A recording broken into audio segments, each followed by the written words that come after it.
Hello friends, welcome to Jharkhand परीक्षा।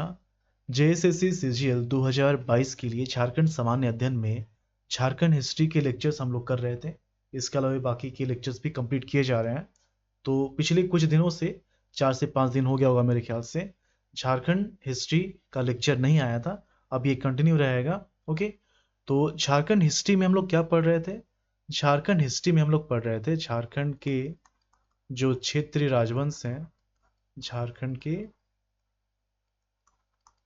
क्षेत्रीय राजवंश। ओके, ये हम लोग पढ़ रहे थे। और इसमें हम लोगों ने क्या पढ़ा था?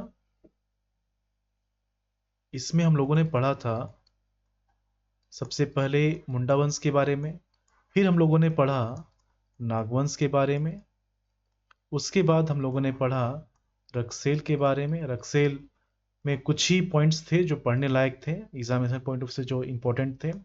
उसके बाद हम लोगों ने स्टार्ट किया चेरो वंश। तो चेरो वंश स्टार्ट हो चुका है और चेरो वंश आज ये खत्म हो जाएगा। ओके, आज ये खत्म कर दिया जाएगा इसको। और इसके बाद हम लोग नेक्स्ट क्लास से सिंह वंश पढ़ेंगे। तो चेरो वंश में मैंने लास्ट क्लास में क्या बताया था? लास्ट क्लास में बताया गया था प्रताप राय के बारे में, प्रताप राय और फिर मेदिनी राय, और फिर मेदिनी राय। देखिए, प्रताप राय के बाद जस्ट मेदिनी राय नहीं आते हैं। प्रताप राय के बाद जो है भूपाल राय आते हैं और फिर मेदिनी राय आते हैं। ओके, तो इन दोनों के बारे में हम लोगों ने पढ़ा था। अभी तक झारखंड हिस्ट्री का जो है 17 लेक्चर कंप्लीट हो चुका है। ये जो है 18वां लेक्चर है। ये 18वां लेक्चर है। ओके, तो यहां पर अब देखिए कि मेदिनी राय जो है, तो मेदिनी राय के बाद रुद्र राय आते हैं, रुद्र राय, और रुद्र राय के बाद जो है दिक्पाल राय आते हैं। ओके, दिक्पाल राय आते हैं और दिक्पाल राय के बाद फिर आते हैं साहेब राय, साहेब राय। ओके, तो हम लोग इनके बारे में नहीं पढ़ेंगे, हम लोग स्टार्ट करते हैं साहेब राय के बारे में। ये इंपॉर्टेंट है। ओके, तो साहेब राय से हम लोग स्टार्ट करते हैं आज की क्लास को। चलिए, पीडीएफ जो भी सेंड नहीं किया गया था उसे सेंड कर दिया गया है, टेलीग्राम से आप डाउनलोड कर सकते हैं। तो अगला जो शासक है साहेब राय। तो साहेब राय के बारे में जो पॉइंट्स इंपॉर्टेंट है उसको आप देखते चलिए। पहला पॉइंट ये है कि ये जो है ये औरंगजेब के समकालीन है। ये औरंगजेब के समकालीन है। ओके, औरंगजेब के ये समकालीन है। देखिए, मैंने जो आपको अभी तक पढ़ाया है, जैसे मैंने बोला था कि सबसे पहले आते हैं साहबाद राय, हालांकि ये फाउंडर नहीं है। ओके, उसके बाद आते हैं भागवत राय, फिर आते हैं अनंत राय, फिर मैंने बताया था आपको सहबल राय के बारे में। तो ये जो है ये जहांगीर के समकालीन थे। ओके, उसके बाद प्रताप राय, प्रताप राय के बाद भूपाल राय, भूपाल राय के बाद मेदिनी राय, फिर आते हैं रुद्र राय, फिर दिक्पाल राय। तो ये जो है ये शाहजहां और औरंगजेब के समकालीन है। ठीक है, एक नाम और यहाँ पर होना चाहिए साहेब राय। तो साहेब राय जो है ये औरंगजेब के समय में ही चेरो वंश के शासक बनते हैं और औरंगजेब की मृत्यु इन्हीं के कार्यकाल में होती है। तो होता क्या है कि जब औरंगजेब की मृत्यु हो जाती है, जब औरंगजेब की मृत्यु हो जाती है, तो फिर साहेब राय जो है ये कर देना बंद कर देते हैं, कर देना ये बंद कर देते हैं। ओके, अब जब ये कर देना बंद कर देते हैं तो मुगल तो चाहते हैं कि इस पर आक्रमण किया जाए, कोई कार्रवाई की जाए, लेकिन वो नहीं कर पाते हैं। ओके, मुगलों का आक्रमण नहीं होता है, मुगलों का आक्रमण नहीं होता है। ओके, मुगलों का आक्रमण नहीं होता है। एक पॉइंट ये हो गया। अब फिर इसी तरह से शासन चलता है और 1716 में इनकी मृत्यु हो जाती है, इनकी मृत्यु हो जाती है 1716 में। और फिर इनके बाद जो है इनके जो उत्तराधिकारी हैं, इनके उत्तराधिकारी 1716 में बन जाते हैं अगले शासक चेरो वंश के। उनका नाम है रणजीत राय, रणजीत राय। ओके, तो साहेब राय से बस यही दो तीन पॉइंट इंपॉर्टेंट है कि ये औरंगजेब के समकालीन है, इनकी मृत्यु हो जाती है तो साहेब राय टैक्स देना बंद कर देते हैं, क्योंकि मुगल तो चाहते हैं कि किसी तरह की कार्रवाई की जाए, लेकिन उतने पावरफुल होते नहीं है औरंगजेब के बाद वो, तो मुगलों का आक्रमण इसमें नहीं होता है। 1716 में इनकी मृत्यु होती है, तो फिर इनके जो उत्तराधिकारी हैं रणजीत राय, ये चेरो वंश के शासक बन जाते हैं। ओके, चलिए अब स्टार्ट करते हैं हम लोग रणजीत राय। तो रणजीत राय जो हैं, रणजीत राय, तो इसमें क्या है, ये रिकॉर्डिंग हो रहा है ना, एक मिनट। चलिए ठीक है। तो रणजीत राय जो हैं, इनका जो कार्यकाल है ये 1716 से 1722, ये इनका कार्यकाल है। ओके, तो एक पॉइंट तो यहां पर बन जाता है कि साहेब राय के ये उत्तराधिकारी हैं, ये जो हैं ये साहेब राय के उत्तराधिकारी हैं। ओके, ये एक पॉइंट हो गया। अब यहां पर देखिए, इस समय जब रणजीत राय चेरो वंश के शासक थे, तो बिहार बंगाल के जो सूबेदार थे, उनका नाम था सरबुलंद खां। क्या नाम था? सरबुलंद खां, सरबुलंद खां। अब कैसे ये इंपॉर्टेंट है, कैसे मैं लिंक कर रहा हूं, इसको आप समझिए। सरबुलंद खां जो है, ये बिहार के सूबेदार हैं। इनका आक्रमण होता है, इनका आक्रमण होता है, इनका जो आक्रमण है, आक्रमण ये होता है नागवंशी शासक यदुनाथ शाह, नागवंशी शासक यदुनाथ शाह। अब आप थोड़ा कंपेयर कर पा रहे होंगे, यदुनाथ शाह। तो यदुनाथ शाह जो हैं, ये टैक्स देना बंद कर देते हैं, इसलिए सरबुलंद खां का आक्रमण इन पर होता है, यदुनाथ शाह पर। ठीक है, तो यदुनाथ शाह पर जब आक्रमण होता है, तो फिर यहां पर मैं यदुनाथ शाह के बारे में इसलिए बोल रहा हूं क्योंकि इन पर रणजीत राय का भी आक्रमण होता है, तो इसलिए इन सारे पॉइंट्स को मैं बता रहा हूं। ठीक है, तो सरबुलंद खां जब बिहार के सूबेदार थे, तो इनका आगमन होता है, मतलब ये जो है पलामू के क्षेत्र में आते हैं, पलामू के क्षेत्र में ये आते हैं। ओके, सरबुलंद खां जो कि बिहार के सूबेदार हैं, और ये क्यों आते हैं? क्योंकि इनको आक्रमण करना होता है नागवंशी शासक यदुनाथ शाह पे, इसलिए पलामू होते हुए ये आते हैं, पलामू में भी आते हैं। ओके, तो यदुनाथ शाह पर जब आक्रमण होता है, तो फिर रिजल्ट इस आक्रमण का यही होता है कि ये जो है 1 लाख रुपए सालाना कर दिया करेंगे, और फिर इसके बाद जो है ये असुरक्षित महसूस करते हैं। इनका जो राजधानी है दोइसा, और फिर ये जो है दोइसा से अपनी राजधानी को स्थानांतरित करके क्या बना देते हैं? पालकोट को नई राजधानी बना देते हैं। ठीक है, ये जो है संधि का आप कह सकते हैं कि ये इस आक्रमण का रिजल्ट था। ठीक है, यदुनाथ शाह पर रणजीत राय का भी आक्रमण होता है, रणजीत राय का भी आक्रमण होता है, और आक्रमण के बाद ये क्या करता है रणजीत राय कि यदुनाथ शाह के क्षेत्र, यदुनाथ शाह के अधिकार क्षेत्र में जो टोरी परगना का क्षेत्र था, टोरी परगना का जो क्षेत्र था, इसको अपने अधिकार में ले लेता है, इसको अपने अधिकार में ले लेता है, और 3 वर्ष तक अपने अधिकार में रखता है रणजीत राय। ओके, तो ये सब पॉइंट जुड़े हुए थे, इसलिए मैंने सरबुलंद खां का यहां पर नाम लिया। ओके, अब आप समझ गए होंगे। अब इसके बाद क्या है कि रणजीत राय इस तरह से फिर शासन करते रहते हैं। रणजीत राय के ही रिलेशन में, रणजीत राय के ही रिलेशन में एक व्यक्ति होता है, और इसका नाम है जय कृष्ण राय, जय कृष्ण राय।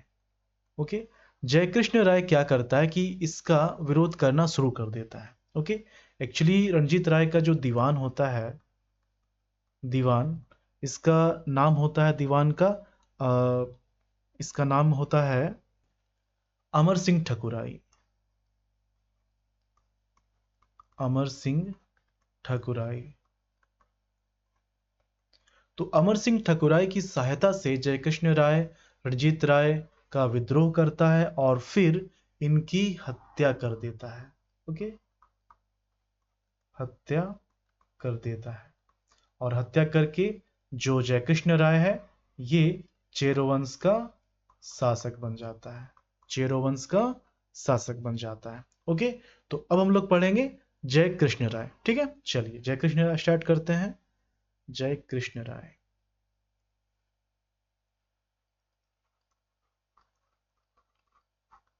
जय कृष्ण राय। तो जय कृष्ण राय के बारे में पहला पॉइंट तो यहां पर यही हो गया कि जो रणजीत राय थे, रणजीत राय जो थे, रणजीत राय, तो इनकी हत्या करके, ओके, अमर सिंह ठकुराई की सहायता से इनकी हत्या करते हैं और फिर ये चेरो वंश के शासक बन जाते हैं। कौन? जय कृष्ण राय। ओके, अब ये भी जो है जय कृष्ण राय, ये भी मुगलों को जो है मुगलों की उपेक्षा करते हैं और ये टैक्स जो है टैक्स देते हैं, टैक्स ये देते हैं, लेकिन बहुत ही कम, बहुत ही कम टैक्स देते हैं, नहीं के बराबर। ओके, बहुत ही कम टैक्स देते हैं, नहीं के बराबर ये टैक्स देते हैं। इसलिए क्या होता है कि 1730 का समय है, 1730 ईस्वी का समय है। उस समय बिहार के जो सूबेदार थे उसका नाम था फखरुद्दौला। फखरुद्दौला ये कौन है? ये बिहार का सूबेदार है, बिहार का सूबेदार है। ओके, तो ये जो है ये आक्रमण करता है। ओके, आक्रमण करता है लेकिन ये सफल नहीं हो पाता है। आक्रमण करता है लेकिन ये सफल नहीं हो पाता है, लेकिन सफल नहीं हो पाता है, सफल नहीं हो पाता है। ओके, अब क्या हुआ कि फखरुद्दौला ने इस पर आक्रमण किया। क्यों? क्योंकि बहुत ही कम टैक्स दे रहा है, तो इस पर आक्रमण करता है लेकिन ये जो है सफल नहीं हो पाता है। तो किसी तरह से फखरुद्दौला चालाकी करके उस समय जो है कुंजी सिंह कानूनगो, कुंजी सिंह कानूनगो, कुंजी सिंह कानूनगो एक व्यक्ति थे, तो इनकी सहायता से किसी तरह से जो फखरुद्दौला है ये संधि करते हैं, ये संधि करते हैं जयकृष्ण राय से। और संधि का जो रिजल्ट होता है वो ये होता है कि जयकृष्ण राय जो है ये 5,000 सालाना सालाना टैक्स दिया करेगा। ओके, ये है जयकृष्ण राय और फखरुद्दौला का संधि कि जयकृष्ण राय जो है ये 5,000 सालाना टैक्स देते रहेंगे। ओके, इसके बाद फखरुद्दौला के बाद जो है अलीवर्दी खां, फखरुद्दौला के बाद कौन बनते हैं? अलीवर्दी खां जो है सूबेदार बनते हैं, अलीवर्दी खां। तो ये ऐसा कुछ नहीं करता कि टैक्स बढ़ा के देना है, टैक्स 5,000 रुपए ही देना है, लेकिन टैक्स लेने की जो जिम्मेदारी है टेकारी के जो राजा थे सुंदर सिंह, ओके, सुंदर सिंह, ये कौन है? ये टेकारी के राजा है, टेकारी के राजा है। तो इनको ये जिम्मेदारी दे देते हैं। ओके, अब फिर इनके बाद, ओके, अभी देखते चलिए इनके बाद क्या होता है। इनके बाद उस समय रामगढ़ का जो क्षेत्र था, रामगढ़ का जो क्षेत्र था, दूसरे पेज में बता देता हूं, देखिए रामगढ़ का जो क्षेत्र था, तो रामगढ़ के जो राजा थे, रामगढ़ के जो राजा थे उनका नाम था विष्णु सिंह, उनका नाम था विष्णु सिंह।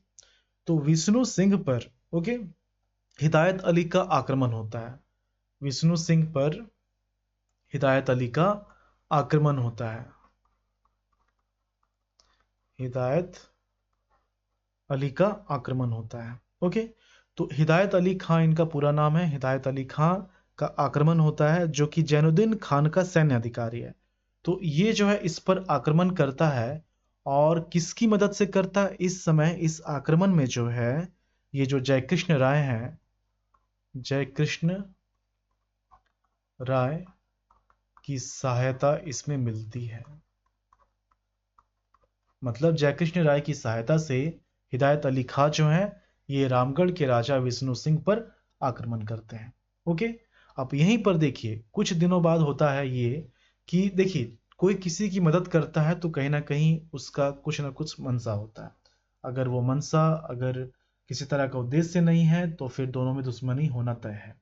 तो होता ये है कि कुछ दिनों बाद दोनों में अनबन सी होती है और फिर जयकृष्ण राय पर भी हिदायत अली का आक्रमण होता है। बात समझ गए? पहले क्या हुआ कि हिदायत अली ने विष्णु सिंह पर आक्रमण किया। उस समय इस आक्रमण में जयकृष्ण राय ने हिदायत अली की सहायता की थी। बाद में हिदायत अली जो है ये जयकृष्ण राय पर भी आक्रमण कर देते हैं। ओके, और ये जो आक्रमण है ये आप कह सकते हैं कि मुगलों का अंतिम आक्रमण है। मुगलों का अंतिम आक्रमण है। क्यों ऐसा क्यों? क्योंकि इसके बाद जो है इसके बाद मराठा का शासन यहां पर स्टार्ट हो जाता है। मराठा का शासन यहां पर स्टार्ट हो जाता है। मैंने बताया था कि श्याम सुंदर शाह के समय में मराठों का ये जो है शासन स्टार्ट होने लगता है। तो मराठा का शासन स्टार्ट हो जाता है तो फिर हम कह सकते हैं कि ये मुगलों का अंतिम आक्रमण था। तो इस तरह से चले जाता है ये सब। ओके, और ये फिर देखने को मिलता है कि इस क्षेत्र में ये जो पलामू का क्षेत्र है तो पलामू के क्षेत्र में मराठों का शासन स्टार्ट हुआ। फिर बाद में किसी तरह से राजपूत का भी यहाँ पर शासन स्टार्ट हो जाता है।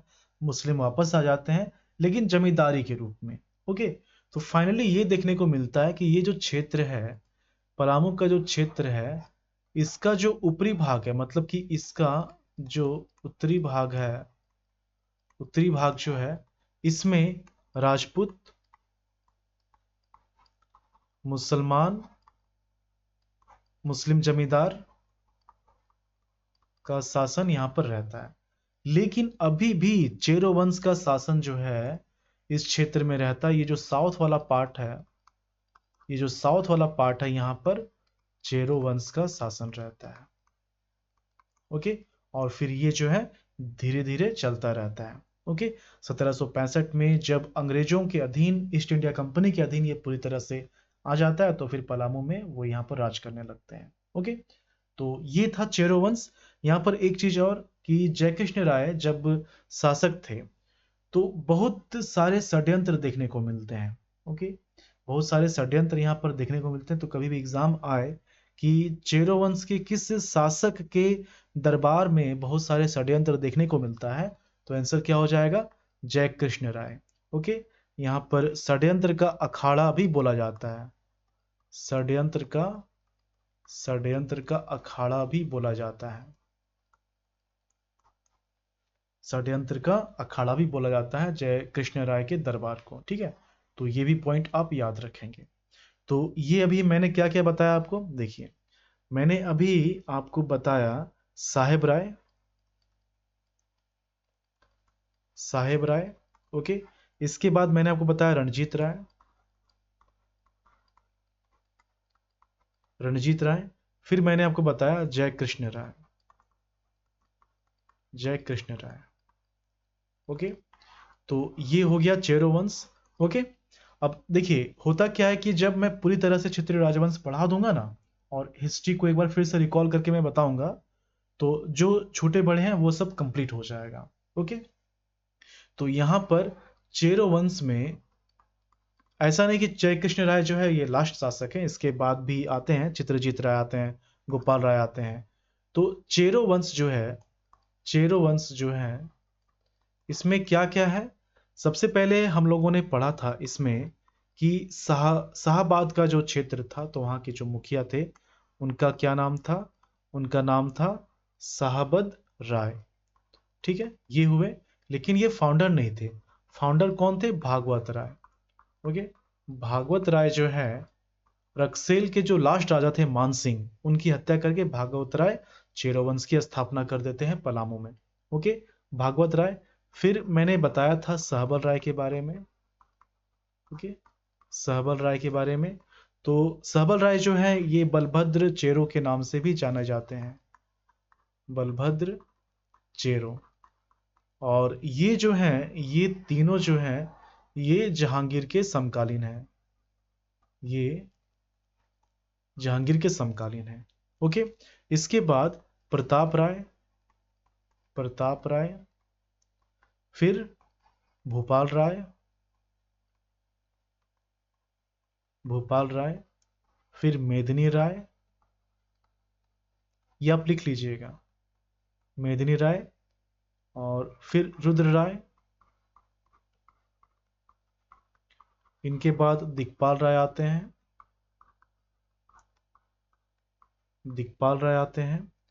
फिर आते हैं साहेब राय,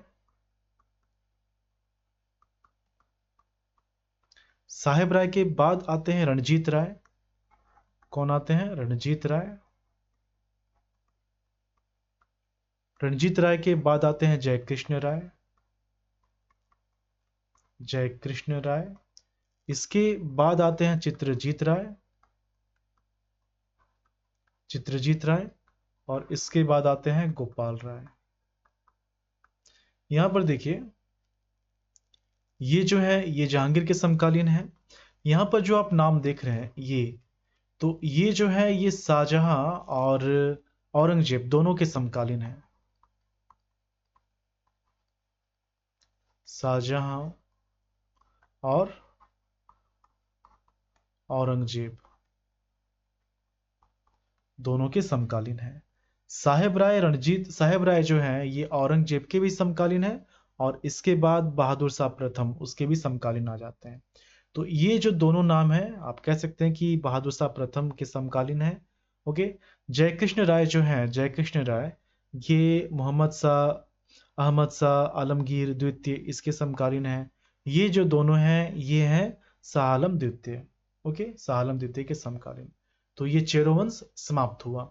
ओके, आप देख सकते हैं कि जब मैं चेरोवंश पढ़ा रहा हूं तो मेदिनी राय के समय मैंने पढ़ाया आपको नागवंश के बारे में, रघुनाथ शाह, जबकि वहां मैंने आपको बताया था। ओके, अभी मैंने जब आपको बताया चेरोवंश में, जब मैं बता रहा था आपको रणजीत राय के बारे में। ओके, तो रणजीत राय के समय क्या हुआ था? रणजीत राय के समय में जो सरबुलंद खां था बिहार का सूबेदार, ये यदुनाथ शाह पर आक्रमण करता है, और यदुनाथ शाह पर आक्रमण रणजीत राय के द्वारा भी होता है। यदुनाथ शाह फिर क्या करते हैं कि अपनी राजधानी का परिवर्तन करते हैं, स्थानांतरित कर देते हैं राजधानी को दोईसा से पालकोट। तो इस तरह से क्या है कि कोरिलेट आप करते रहेंगे, और ये तभी हो पाएगा जब आप पूरी तरह से पढ़ते हैं। ओके, अभी आप क्षेत्र राजवंश पढ़ रहे हैं, यही सब काम देगा जब आगे की हिस्ट्री को आप पढ़ेंगे, जनजातीय आंदोलन को पढ़ेंगे, किसी तरह का आंदोलन पढ़ना होगा झारखंड में, वो आप पढ़ेंगे, क्योंकि बेस आपका यहीं से स्टार्ट हो रहा है। इसलिए मैंने यहाँ पर इतना समय लिया आपको ये सब बताने में। तो चेरोवंश खत्म हो गया, ज्यादा समय जो लगता है वो लगता है नागवंश में। ओके, देखिए ये 2 से 3 दिन में खत्म हो गया। अब आगे के जो राजवंश हैं उसको भी हम लोग जो है 3 से 4 दिन में कंप्लीट हो जाएगा ये। ओके, फिर हम लोग इस पर बेस्ट क्वेश्चंस करेंगे, और फिर आगे की हिस्ट्री के जो लेक्चर है उसको हम लोग आगे देखेंगे, पढ़ेंगे। ठीक है, चलिए मिलते हैं झारखंड की अगली वीडियो में। धन्यवाद।